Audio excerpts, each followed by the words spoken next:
ಇಂಥವನಿಗೆ ಇಂಥದ್ದು ಕೊಡಬೇಕು ಅಂತ ದೇವರಿಗೆ ಗೊತ್ತುಂಟು, ಆದರೆ ನಾವು ದೇವರನ್ನು ಕೇಳಬೇಕಂತ.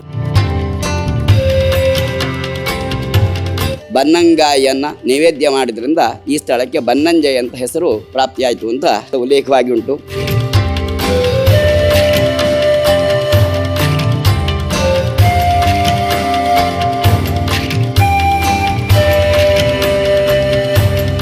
ಹಿರಿಯ ತಲೆಮಾರಿನವರಿಂದ ತಾಳೆಕುಡೆ ದೇವಸ್ಥಾನವೆಂದೇ ಕರೆಯಲ್ಪಡುವ ಬನ್ನಂಜೆ ಶ್ರೀ ಮಹಾಲಿಂಗೇಶ್ವರ ಕ್ಷೇತ್ರಕ್ಕೆ ಸಾವಿರಾರು ವರ್ಷಗಳ ಇತಿಹಾಸವಿದೆ. ಪೌರಾಣಿಕ ಹಿನ್ನೆಲೆಯ ಪ್ರಕಾರ ಕರ ಮತ್ತು ರಟ್ಟರೆಂಬ ಶಿವಭಕ್ತರಿಂದ ಸ್ಥಾಪಿಸಲ್ಪಟ್ಟ ಈ ಕ್ಷೇತ್ರ 13ನೇ ಶತಮಾನದ ಇತಿಹಾಸವನ್ನ ಗಮನಿಸಿದರೆ ಜಗದ್ಗುರು ಶ್ರೀ ಮಧ್ವಾಚಾರ್ಯರಿಗೂ ಈ ಕ್ಷೇತ್ರಕ್ಕೂ ಅವಿನಾಭಾವ ಸಂಬಂಧವಿರುವುದು ಕಂಡುಬರುತ್ತದೆ. ಮಧ್ವ ವಿಜಯ ಮಹಾಕಾವ್ಯದ ಪ್ರಕಾರ ಆಚಾರ್ಯ ಮಧ್ವರು ಸನ್ಯಾಸ ಸ್ವೀಕಾರಕ್ಕೆ ಮೊದಲು ಮತ್ತು ನಂತರವೂ ಈ ಕ್ಷೇತ್ರಕ್ಕೆ ಭೇಟಿ ನೀಡಿದರು. ಒಂದು ವಿಶೇಷವಾದ ಮಾಹಿತಿ ಎಂದರೆ ಕಡಲ ತೀರದಿಂದ ಶ್ರೀಕೃಷ್ಣನ ವಿಗ್ರಹವನ್ನ ಉಡುಪಿಗೆ ತರುವ ಹಾದಿಯಲ್ಲಿ ಮಧ್ವಾಚಾರ್ಯರು ಆ ವಿಗ್ರಹವನ್ನು ಇದೇ ಬನ್ನಂಜೆ ದೇವಳದಲ್ಲಿರಿಸಿ ಪೂಜಿಸಿದ್ದರು ಎನ್ನಲಾಗುತ್ತದೆ.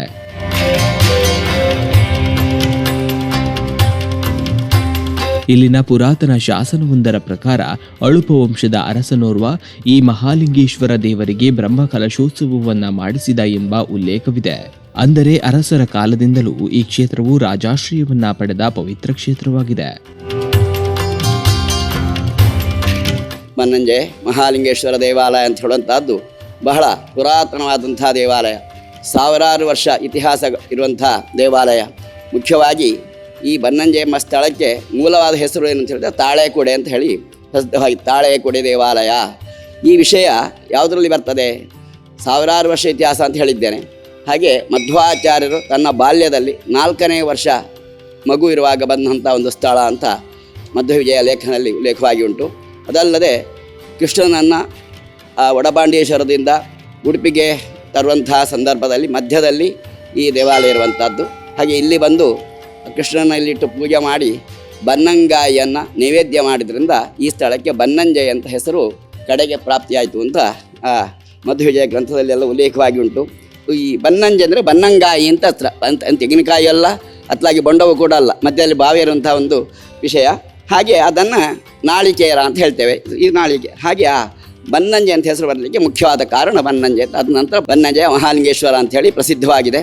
ಕೃಷ್ಣ ಪ್ರತಿಷ್ಠೆಯಾಗಿ 800 ವರ್ಷ ಆಯಿತು. ಅದಕ್ಕಿಂತಲೂ ಮೊದಲದ್ದು ಅಂತ ಹೇಳಿದ್ರೆ 1500 ವರ್ಷಕ್ಕೂ ಮಿಕ್ಕಿಲಾದ ಒಂದು ವಿಶೇಷವಾದಂಥ ಸಾನ್ನಿಧ್ಯ ಇರುವಂಥ ಬನ್ನಂಜೆ ದೇವರು. ಸಹ್ಯಾದ್ರಿ ಕಂಡ ಅಂತ ಹೇಳುವಂಥ ಆ ಗ್ರಂಥದಲ್ಲಿ ಖರಾಸುರ ರಟ್ಟಾಸುರ ಅಂತ ಹೇಳುವಂಥ ರಾಕ್ಷಸರು ಈ ದೇವಾಲಯವನ್ನು ಪ್ರತಿಷ್ಠೆ ಮಾಡಿದ್ದರು ಅಂತ ಹೇಳುವಂಥ ಒಂದು ಐತಿಹ್ಯ ಉಂಟು. ಹಾಗೆ ಹೊರಗೊಂದು ಶಾಸನ ಉಂಟು, ಅದರಲ್ಲಿ ಅನುಪವಂಶದ ರಾಜ ಈ ದೇವಾಲಯವನ್ನು ಜೀರ್ಣೋದ್ಧಾರ ಮಾಡಿದ ಅಂತ ಹೇಳುವಂಥ ವಿಷಯ ಉಂಟು.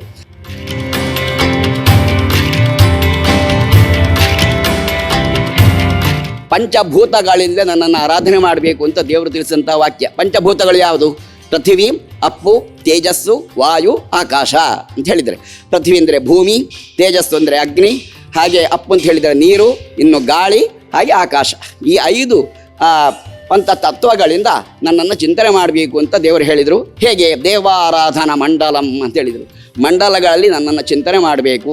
ಪಂಚತತ್ವಗಳಿದ್ದ ಹಾಗೆ, ಪಂಚಭೂತಗಳಿದ್ದ ಹಾಗೆ ಪಂಚವರ್ಣಗಳನ್ನು ಉಪಯೋಗ ಮಾಡಬೇಕು. ಯಾವುದು? ಬಿಳಿ, ಹಳದಿ, ಕೆಂಪು, ಪಚ್ಚೆ, ಕಪ್ಪು ಅಂತ ಹೇಳುವಂಥ 5 ವರ್ಣಗಳಿಂದ ನನ್ನ ಮಂಡಲವನ್ನು ಬರೆದು ಆ ಮಂಡಲದಲ್ಲಿ ಭೂಮಿಯಲ್ಲಿ ನನ್ನನ್ನು ಚಿಂತನೆ ಮಾಡಬೇಕು. 2ನೇದಾಗಿ ಅಗ್ನಿಯಲ್ಲಿ ನನ್ನನ್ನು ಚಿಂತನೆ ಮಾಡಬೇಕು. ಅಗ್ನಿ ಅಂತ ಹೇಳಿದರೆ ದೀಪ ಅಥವಾ ದೀಪ ಮಧ್ಯದಲ್ಲಿ ಅಥವಾ ಯಜ್ಞಯಾಗಾದಿಗಳ ಮುಖಾಂತರವಾಗಿ ನನ್ನನ್ನು ಚಿಂತನೆ ಮಾಡಬೇಕು. ಇನ್ನು 3ನೇದಾಗಿ ಕಲಶಗಳಲ್ಲಿ ದೇವರನ್ನು, ಆ ಭಗವಂತನನ್ನು ಚಿಂತನೆ ಮಾಡಬೇಕು ಅಂತ ದೇವರು ತಿಳಿಸಂಥ ವಾಕ್ಯ.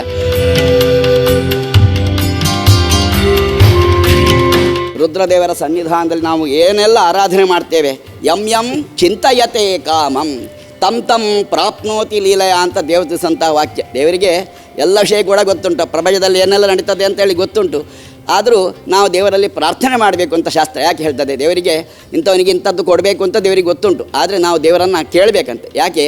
ಅಲ್ಲ, ಸಣ್ಣ ಮಗು ಅಳ್ತಾ ಇರ್ತದೆ ಮಗು, ಆವಾಗ ಅಮ್ಮನಿಗೆ ಗೊತ್ತಾಗ್ತದೆ ಮಗು ಈಗ ಹಾಲು ಬೇಕು ಅಲ್ವಾ, ಹಾಲು ಕೊಡಬೇಕು ಅಂತ. ಮಗು ಏನೇ ಸುಮ್ಮನೆ ಅಳ್ತಾ ಇಲ್ಲದಿದ್ದರೆ ಅಲ್ವಾ, ತಾಯಿ ಹತ್ತಿರವೇ ಬರೋದಿಲ್ಲ ಮಗು. ಹಾಗೆ ನಾವು ಕೂಡ ಹಾಗೆ ದೇವರಿಗಾಗುವಾಗ ನಾವೆಲ್ಲ ಮಕ್ಕಳು, ನಾವು ಹಠ ಮಾಡಿದರೆ ಮಾತ್ರ ನಮ್ಮ ಇಷ್ಟಾರ್ಥ ಸಿದ್ಧಿ ಆಗ್ತದೆ. ಅದಕ್ಕೋಸ್ಕರವಾಗಿ ದೇವರನ್ನು ನಾವು ಕೇಳಬೇಕು ಅಂತ ಶಾಸ್ತ್ರಗಳೆಲ್ಲ ತಿಳಿಸ್ತದೆ.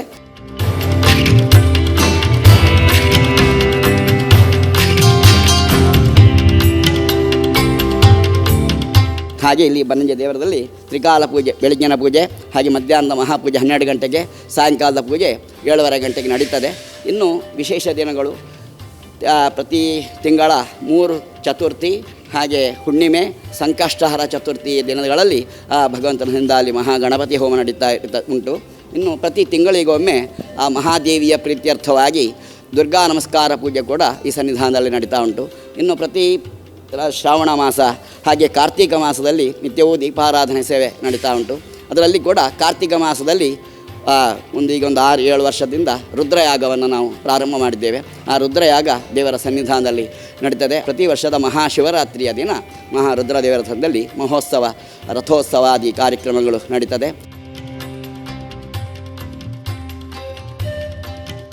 ಇತಿಹಾಸ, ಪುರಾಣ ಮತ್ತು ಭಕ್ತಿಯ ಸಂಗಮವೇ ಈ ಬನ್ನಂಜೆ ಶ್ರೀ ಮಹಾಲಿಂಗೇಶ್ವರ ಕ್ಷೇತ್ರ.